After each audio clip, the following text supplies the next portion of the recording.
All right, I'm gonna start this one the way my pastor starts his lessons every Sunday. We hold up our Bible and we say, "This is my Bible. I believe what it says, and I will build my life upon it." So today I was reading in the devotional of how to share my faith with my family and friends. The verse I came across was First Peter 2:12. It says, "Conduct yourself with such honor among the Gentiles that though they slander you as evildoers, they may see your good deeds and glorify God on the day he visits us." The thought that this stirred up in my head was, why does it seem some Christians take this as a challenge, as a threat, as, well, if you already see me as an evildoer, then fine, I'm the bad guy attitude.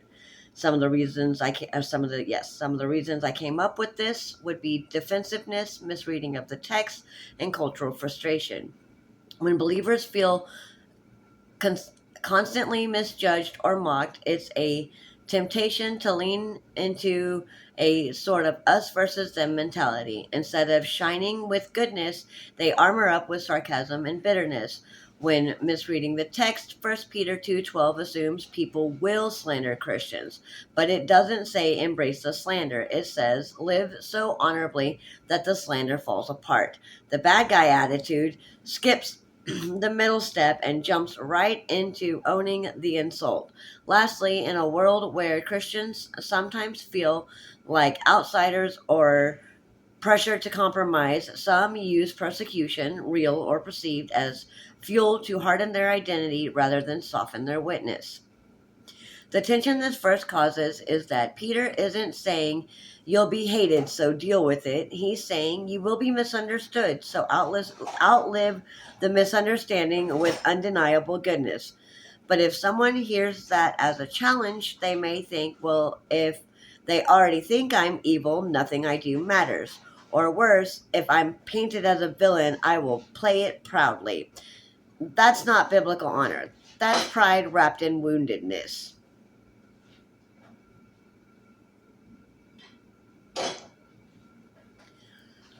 The spirit of First Peter 2:12 is more like, you may misunderstand me now, but I'll keep living in a way that shows you God's goodness, even if it takes a few years for you to see it. Lately, I've been wrestling with how Christianity and politics often get tangled together. I know Christians are called to be salt and light, but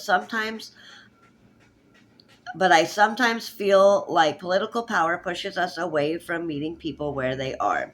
That's the very thing Jesus modeled for us. Jesus didn't come to legislate people into holiness, he came to love them into transformation. That's why First Peter 2:12 speaks to me so deeply. Keep your conduct among Gentiles honorable so that they may see your good deeds and glorify God. My translation says, live such good lives among the pagans that though they accuse you of doing wrong, they may see your good deeds and glorify God on the day he visits us. Peter was writing to believers in Asia Minor who felt like exiles, misunderstood, slandered, and pressured in a culture that didn't share their values. His encouragement wasn't to fight back through force or control, but to let their honorable conduct, lives marked by goodness, speak louder than accusations. I can't help but notice how similar that feels to today. Many Christians also feel misunderstood or even hostilely opposed, but instead of leaning into Peter's wisdom, some respond with harsh arguments and or political power plays. When scripture is used as a weapon in policy debates instead of a source of healing and grace, it doesn't match the vision Peter gave us. Even with figures like Charlie Kirk, who had a bold voice and strong convictions, I find myself thinking about how much more powerful kindness can be, even when people approach us with hostility. I believe God's mercy is bigger than our flaws, and that heaven is for the imperfect as much as the polished. At the end of the day, I think what truly draws people to God isn't legislation or cultural control. It's the everyday witness of kindness, patience, and love. Just as Peter reminded the early church, our calling is now Our calling now is the same, to live so beautifully that even critics can glimpse God's love. To conclude in my understanding, 1 Peter 2:12 reminds us to live honorably so that people see our good deeds and glorify God.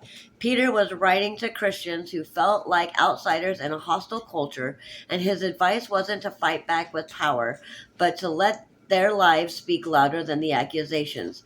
I think this still applies today. What draws people to Christ isn't politics or legislation, but everyday kindness, patience, and love. That's the kind of Christianity I long for.